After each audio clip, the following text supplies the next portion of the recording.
Hey guys, how's it going?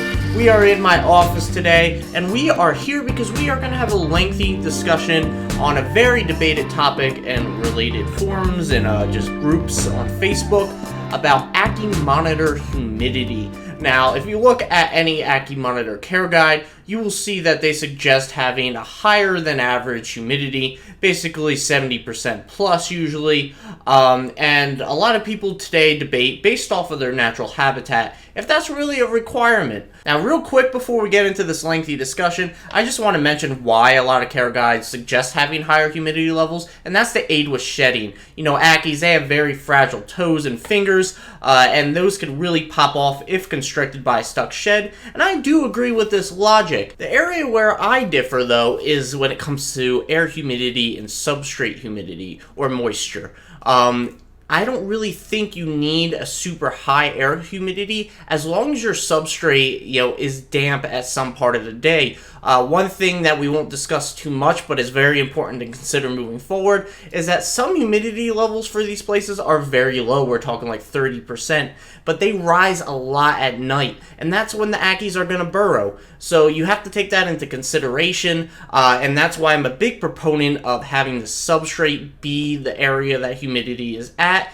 And the reason why you hear a lot of air humidities being so high, in the care guides and things, and at least in my opinion, is because you have these really sealed enclosures, and anything super sealed like that, where the substrate is somewhat damp, air humidity is going to be pretty high as well. So that's sort of my logic, my thinking of all that.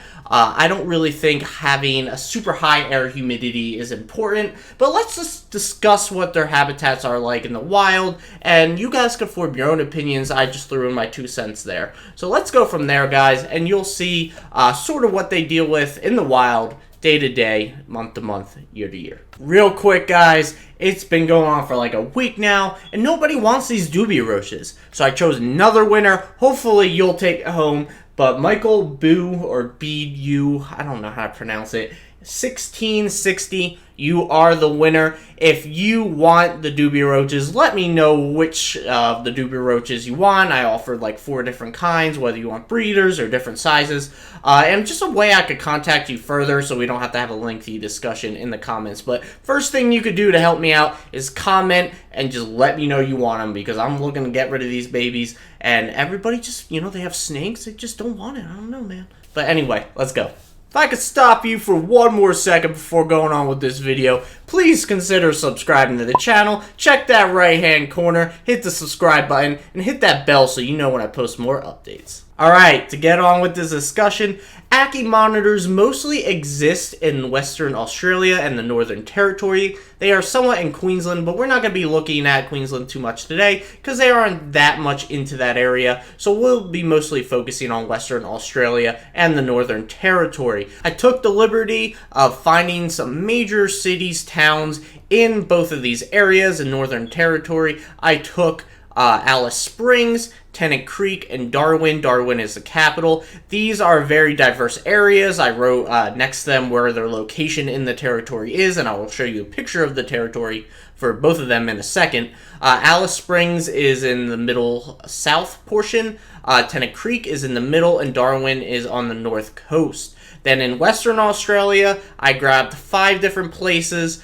These were a little bit harder to find some information on weather-wise, but anyway, and I might botch some of these names, but Broome is the northern coast, Newman is Midwest, Kalgoorlie mid-south, Perth is southwest coast, and Esperance is south coast. Now, before moving on, I just wanted to point out that under the Northern Territory popular towns, cities that I chose, I listed nearby national parks. I didn't do that for Western Australia because they just had a ton more, and it was also hard to find which ones were close to where, but Northern Territory, it was very easy. And I just wanted to point them out because you could see sort of areas where it's very wild and stuff near these towns where I'm getting sort of this weather data from. So I just wanted to point that out real quick, but let's move on to looking at some of these territories. Alright guys, here is the Northern Territory. In the left, you can see the breakdown of the climate. It's mostly a mix of desert savanna, and there is some tropical, I think, rainforest type stuff in the north. From what I read, I might be kind of wrong on that, but I think I read that on like the Australian government website or something like that. But it definitely seems like the north is a lot more rainy and the humidity is a lot higher. Obviously, it's also along the ocean, so that makes some sense. And as you go more south, you start to get to more desert. Now, if you look on the right-hand side of me, you will see just kind of a detailed map of Northern Territory with some towns and stuff. You can see in the top left on the coast is Darwin. You can see in the south, in the middle is Alice Springs, and then Tennant Creek is kind of small, but it's like smack dab in the middle there. So we kind of have all the different regions here, and we could take a look at all of them. As for Western Australia, you can see the climate on the left. There's a lot more diversity in terms of climate here. I don't think the ledger for this was in this picture or whatever, or I maybe cut it off, but the dark reds and stuff like that is more desert-like, where you can see the north, whether that blue is a little bit more high rainfall, high humidity. But basically, it's a very diverse area in terms of climate. Now, on the right, you can see some towns and cities that are kind of popular in Western Australia, and you can see sort of as you go more towards the middle in the east, it's, you know, a lot more barren, so it's hard to get some data on that, but I tried to get as close as possible. Broome is the northern coast area, and again, I'm really sorry if I'm botching these names, I'm terrible at that, but besides that, Perth is the capital in the southwest. Kalgoorlie is a little bit more inland. Newman is a little bit more inland as well. That's sort of in the middle towards, I guess, the northwest. And then Esperance is the southern coast. A lot of these are coastal cities, which is why I tried to get some inner, you know, cities in as well, like Kalgoorlie or Newman and stuff like that. It was just really hard to find some weather data on a lot of these. So I did my best, but we'll move forward with that. Before discussing some humidity levels and such, I just want to say that all of this information to the main websites I'll try to plug in the description. Some of these have credits to the website that did this in the image. If not, you could check the description, and I will put everything I remember to put down there. So check that out. So the first major town we're going to take a look at is Alice Springs in Northern Territory. You can see on the map to my right, that's in the southern middle part of the territory. And as for these humidity things, I'm going to show you these measurements for the year. I tried to get a mixture of at least two of them just to make sure that they were, you know, closely matching and not one was like disreputable or anything. The only ones that I only have one of is number one, if it was hard to find information on them and I really couldn't find more than one reliable source, or if it's from an Australian government website. So just wanted to clarify that real quick, but let's take a look at the first humidity chart. Now you can see these are monthly averages. So like I said in the beginning, you don't really get to see the diversity of daytime versus nighttime humidity levels, but overall you can see these are much less than what we see on our typical care sheet for Ackie monitors. The only things that are relatively close in terms of months that, you know, match humidity levels to what we should expect in captivity or have been expecting is around May to July, and that barely even touches, you know, what most care sheets suggest. You can see most of the time it's under 40%, except for some late spring, early summer months. But other than that, you know, like I said, it could get as low as 30%, it looks like in some of these. October looks like the least humid, June is the most humid, and you can see at the top of this image there's a lot of, you know, just quick facts there. The average annual percentage of humidity is 39%. That's super low compared to what we expect. So this is something you really should take into consideration. But let's look at the next chart that, you know, is on Alice Springs, just to make sure that this chart is somewhat accurate, or at least has a secondary source that matches it closely. Now you can see here on this chart, it does sort of match the trend that was in the last chart. It's a little bit less though. I mean, the minimums here, you can see that October and November are at like 19% humidity. October and November for the last you know, chart were the lower months, while May, June, and July were the higher months. So the trend, like I said, does match, but overall the humidity percentages for the year in this chart are a lot lower. So, you know, that's something to take into account, but that's why I'm showing multiple charts. Now here from weather.com, it shows average high and low temperatures, but more importantly, it shows the average precipitation per month. You can see here in Alice Springs, the most rainfall they get out of any of these months is March, which is 2 inches. And I just took the liberty to get some cities in the United States for comparison. For example, New York City in March is 4.36 inches of rain or precipitation. Miami, it's 3 inches. In March, Los Angeles, it's 2.43, and only one that's less is Las Vegas, which is 0.44 inches. So you can see this is definitely a more arid area, and they don't get that much rain or whatever precipitation-wise. Now, what seems to be on the most opposite end of the spectrum, we have Darwin, which, if you remember from the map in the Northern Territory, Darwin is on the northern coast, right along the ocean. It's the capital of the Northern Territory. You can see that the humidity levels are super high compared to what we just saw. And even then, a lot of the months are way lower than what we see on a typical care guide. The only ones that really resemble of what we're used to is January, February, March, and maybe December, even maybe November. But all the other months, there's even months that still go below 40% and are in the 30s. So, this is along the ocean as well. So take that in consideration. Usually along the ocean, it's so much higher in humidity than it is inland, even just a few miles inland. So this is very interesting to look at. And just to confirm that this isn't some, totally made up data we have here, let's take a look at the second humidity chart here. And while maybe some of the numbers might be different, they actually look pretty similar. It follows that typical trend we just saw. So I think this is pretty reliable data. And also, while it does say that the Northern Territory, you can find a typical Ackie almost anywhere, I have a hunch that they're usually not relaxing getting their tan on at the beach. So I really think they're going to be more inland towards the desert areas. So this is very interesting. And you might be thinking right now, wow, he seems like a big proponent of, we don't need these super high humidity levels. And yeah, I kind of am. I do agree with that. But you heard my whole argument about the substrate being high in humidity in the beginning. And that really comes into play during the night humidity levels that you're not seeing here. So I still stand by that argument, but I do think, having 70% plus humidity is way overhyped in these care guides, and you should really be aware of what their typical average humidity they deal with is. Now here's our last city we're going to look at in the Northern Territory. This is Tennant Creek. This is pretty much smack dab in the middle of the territory. You can see the humidity levels here, and I was only able to find one source that was sort of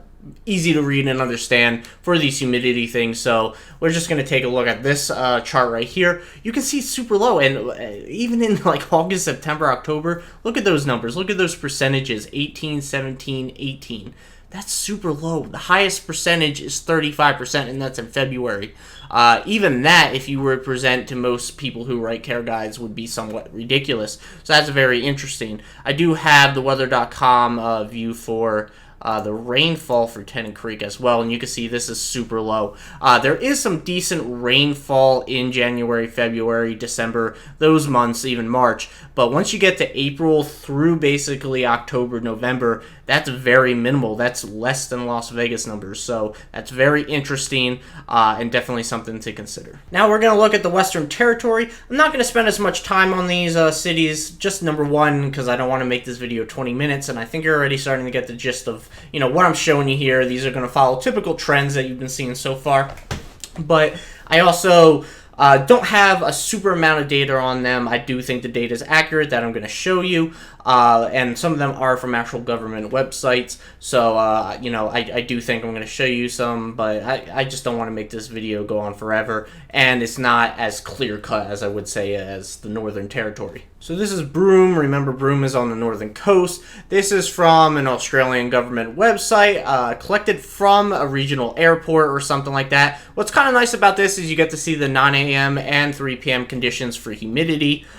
through each month. You can see that the humidity levels are decently high. May, June seem to be a little bit lower. But here, this isn't even nighttime humidity, but you can see the 9 a.m. humidity is so much higher than the 3 p.m. humidity, especially in the lower months. So that's just something to take account that, the nighttime humidity, it really spikes, and that's where it counts. But yeah, so you could look at these numbers real quick here, but these are the humidity levels recorded for there. And again, this is alongside the ocean, so they're probably going to be much higher than it would be a little bit inland. Now here is Esperance. This is along the southern coast of Western Australia. You can see this is the only one so far that has humidity levels that actually look like some of our care guides. And this is, again, along the ocean. It is pretty typical. It's a pretty linear graph. It's usually seems like it's 70-80% always. But again, this is along the ocean. And I'm not going to be going through the rainfall for these guys, just because we're mostly focusing on humidity and I don't want to go too long. Now this is the humidity for Perth. I have two graphs for this. Follow a typical trend. Here you can see that there are a lot of months where it's below, probably 50% or in the 50% area, like January, February, March, and November, December. And there are a few months where it's around 70%, which is like the June, July, mostly the summer months. But this is our last one that we're looking at for Western Australia that is along the ocean. Again, keep that into consideration. And you can see the average annual percentage of humidity is 58%, which is a lot lower than a lot of care guides. Now here is one of the more inland cities in Western Australia. This is Kalgoorlie. This is from government website, from a regional airport. Again, you can see the 9 a.m. and 3 p.m. conditions. Look at the humidity though. Like the highest is in the month of June, where the 9 a.m. humidity is 74%. In the daytime, 3 p.m. humidity is 48%. But you can see there's some months where it gets as low during the day as 24%. But again, this is a good, display of how early morning humidity shows kind of how the night, raises that humidity level. And that's where, again, it counts. So I just want to show that off. But this is more inland in Western Australia. So this is probably more realistic to what a typical Ackie habitat would reside in. Lastly, for Western Australia, we have our most inland city that I could possibly get some data on. And this, again, from a government website and a regional airport. You can see the 9 a.m. and 3 p.m. conditions again for the humidity. You can see during 3 p.m., throughout all the months, the highest it gets is 34%, which is super low already. But there's also, 3 p.m. conditions for like October, November, where it's 14%. Even the 9 a.m.s are pretty low. You see 55% in June is the highest, but there's some 9 a.m. humidities that are in the low 30s or in the mid 20s. So you can see, I do think we really overvalue humidity. Now that we went through all that data, let's wrap everything up and form sort of a conclusion. One thing I want to say before getting to that conclusion, though, is that habitat in the wild, that's one thing. Captivity, your husbandry, that's another. A lot of people try to match, the wild, and the wild is what you should do and everything like that. But one thing that I learned from Ty Park doing that interview with him is that you have to consider that now that they're in captivity, you could do better. Because the wild, it's not always optimal. It's not always what's best for them. So consider that as we form this conclusion. I do think, just to lay down the law here, that we do put too much humidity in our enclosures. Like I said in the beginning, am a proponent of keeping somewhat of a damp substrate, even though, dampness is not what they will typically experience out in their native habitats and stuff like that. I do think that's where we can do better than the wild, where we can do better in captivity. But even then, I go through sort of a cycle, and I say this in a lot of my comments on Facebook, where I water them down. There's a really, pretty high humidity level, around like 70 to 80%, that lasts for about a day. And then it usually typically resides around 60 to 70%. And then when I go through sort of this 2-week cycle, which it's about right now, at the end, the soil, the substrate is pretty dry for the last, half week or something. And that's something more typical of what a lot of these lower humidity levels would probably experience, especially with a much less rainfall. So, I pretty much even, I would say, almost oversell my substrate idea. But I do think keeping a damp substrate is important. I do think that is an area where we can do better in captivity. So I think it's sort of, the conclusion I have is sort of, let's take the typical Ackie care guide, let's take the wild, let's merge it and meet halfway. That's sort of where I'm going with that. But let me know what you guys think. What are your conclusions? Let me know down in the comments. There's a lot of debate on this topic. I see it every week. So I thought I'd do a video on it, and I hope this information helped you form some sort of opinion. But anyway, guys, I will see you next time. Michael, please take these dubia roaches, man. I just want to get them off my plate. But anyway, guys, see you next time.